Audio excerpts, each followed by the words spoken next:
I don't know why I did that.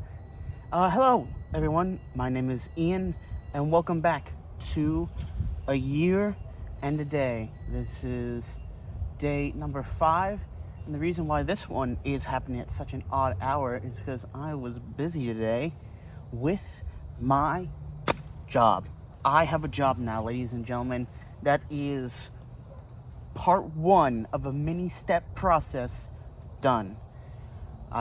It was quite unexpected, I will say. If you remember, I had received a phone call, and it turns out my paperwork had been lost, but thankfully I was able to get that sorted, and I did my first day of work today at a children's resale shop.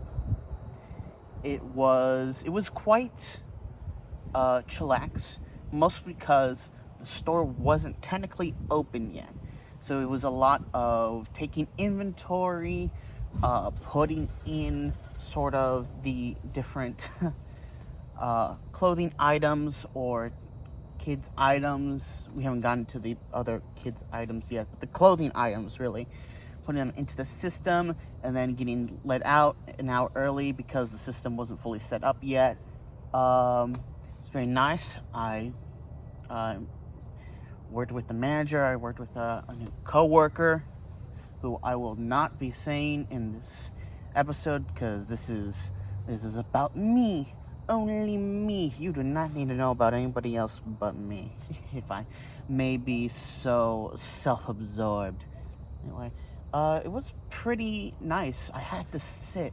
Not even sit. I had to stand on my feet though for 6 hours straight, except for a small lunch break. So, a bit of hyperbole. I had to stand for 6 hours straight. My feet were killing me, and I'm sure there's probably a few of you who, rightfully so, like, oh, that's nothing.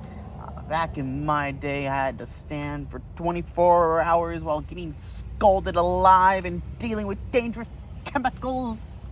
And it was uphill both ways. And I don't mean any disrespect to y'all. I'm sure your jobs were very difficult.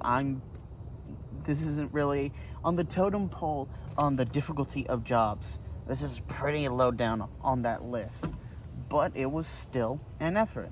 And that's why we're doing this quest. We're on this quest a year and a day to get better about ourselves. And part of bettering ourselves is going out for a walk.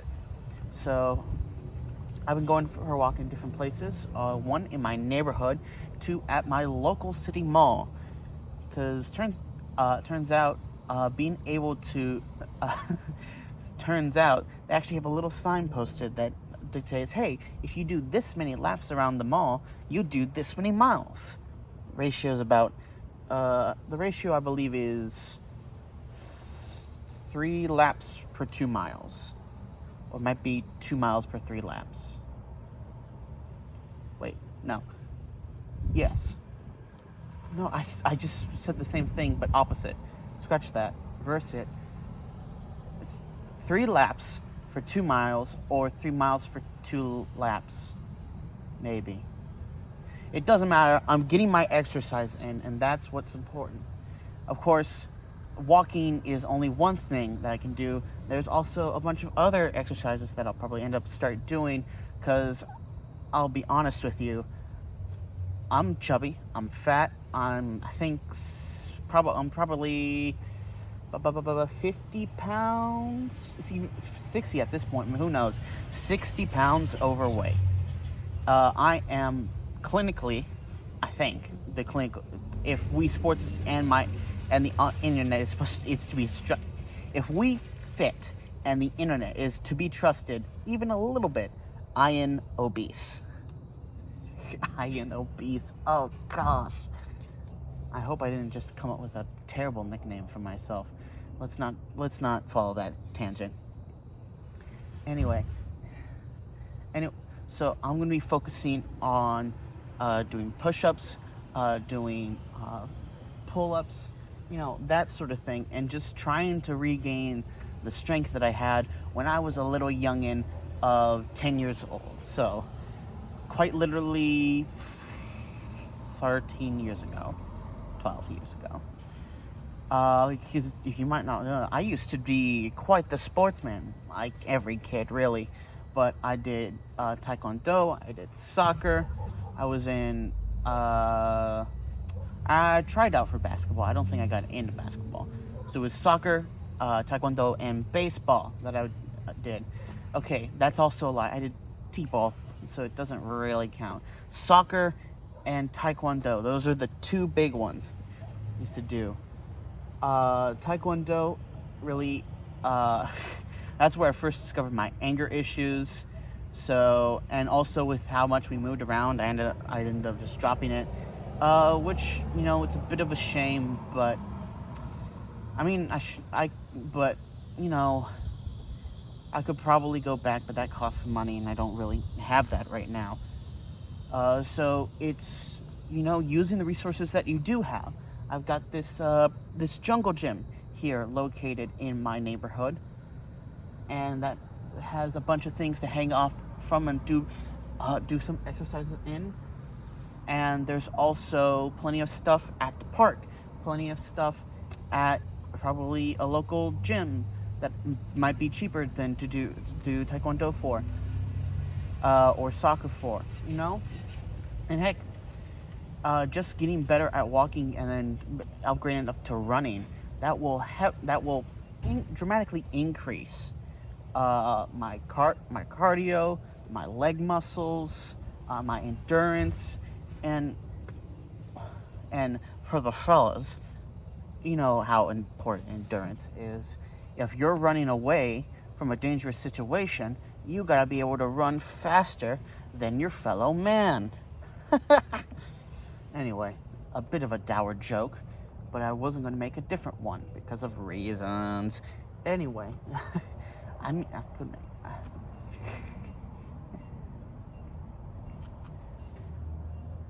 I like going out sometimes when it's not as cloudy. Because out here, I mean, it's quite bad here, but when we're out at my grandfather's place, there's no light pollution, so you can see the stars, like actually see the stars. And it's not even that well. I went to Big Bend, not Big Bend. It is Big Bend, or I went to a national park. I think it was Big Bend, where basically it's the best place to see the stars. And you know what happened? It was a full moon, so we didn't get to see the stars all too well, which sucked. And I was really, really disappointed. It was harsh. And I wasn't even that old. I was only like a few years younger than what I am now. But just not being able, building this image up in my head of looking up the stars and just seeing the Milky Way galaxy, the cascade of twinkling beauty, and not seeing that was depressing. That was hard. Space was my first love. When I was a young kid, a toddler, I wanted to become an astronaut. I thought that going to space, exploring the planets, and just seeing all these cool structures would be awesome, to use the term to its fullest extent. And I still love space. Oh my gosh, I saw a picture, the latest picture of the James Webb Telescope took of, I think, the M85 spiral galaxy. I wept. I openly wept in my car as I just took in the majesty, the beauty of the spot of that structure. Oh gosh, it was something.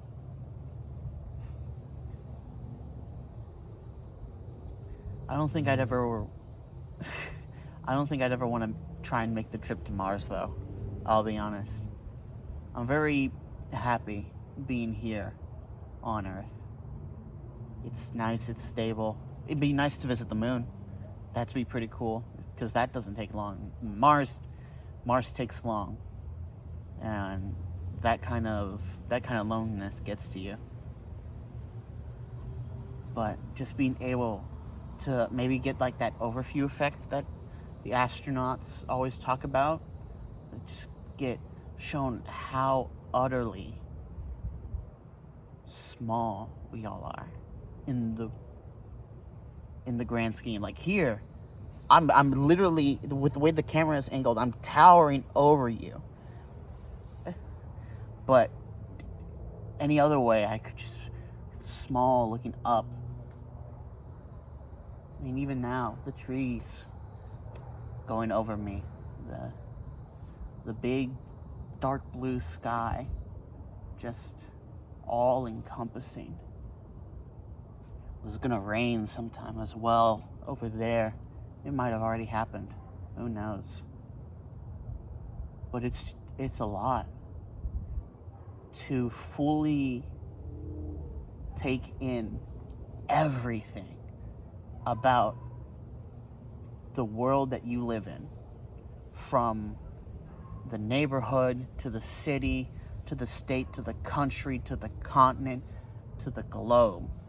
We can't even really comprehend it. And it's wild that we live in an age where I can learn about things that happen halfway across the world in a second, when normally would take months to years for that to, if that even reached me at all.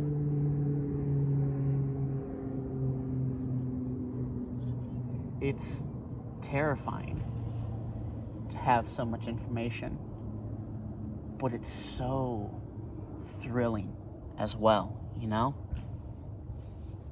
Just being able to answer any single question, every single curiosity you might have, and then learn more, exponentially more, at your own pace about anything, just about.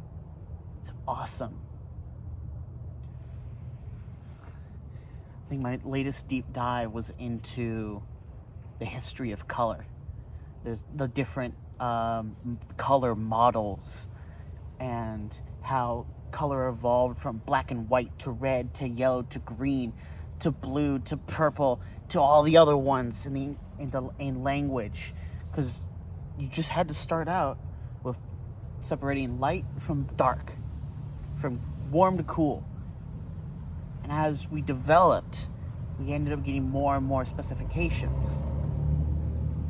It was always red first, after black and white.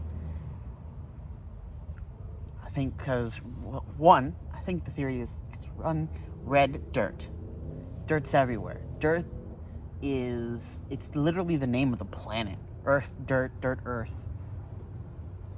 It's part of like the lifeblood. It's not real, and speaking of blood, that's the other thing. We bleed red. We all bleed red. I think. I'm pretty sure we all bleed red. If you do not bleed red, please go see someone about that. I think that's not supposed to happen. But considering that we all bleed red, and that red was the first color after black and white for us to settle on, it presents a unity that runs deeper than any divide.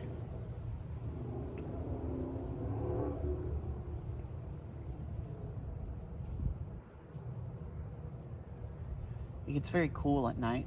Well, it could be cooler, but it gets very cool, thankfully. 'Cause, man, it's hot. It's hot where I am. I think I reached 100 degrees just in my car, and it was a cloudy day, too. It's nuts. But it's also kind of crazy that not only can we tank that, mostly, but just the Earth can tank that. And it keeps turning, we keep spinning, and it keeps going. And we gotta take care of it, absolutely. But it takes care of us as much as we take care of it. And it's a give and a take. We take and take and take, and you know what? It gives us back our due of every natural disaster you could list off the natural disaster book.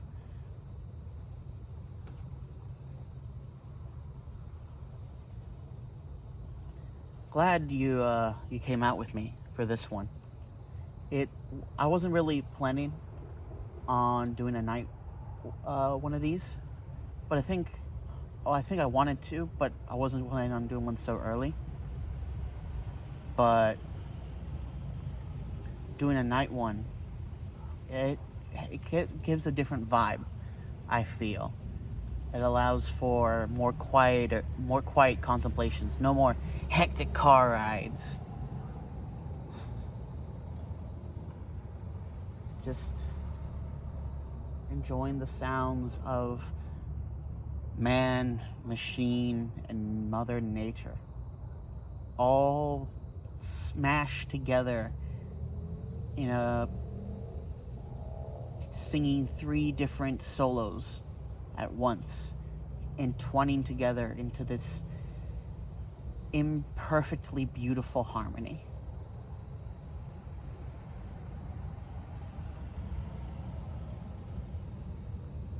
And just sit there and you take it all in. You take in everything that has built up to this moment. Everything that will lead to the next moment, and the next, and the next, and the next. And you think how awesome that is. I think that'll do it for tonight. Thank you so much for stopping by and taking a listen. I've been Ian. This has been A Year and a Day, number 5. Right, number 5? I think, yeah, it's number 5. I hope my memory's not starting to give on me just yet. But, yeah. Year and a Day, number 5. Take care.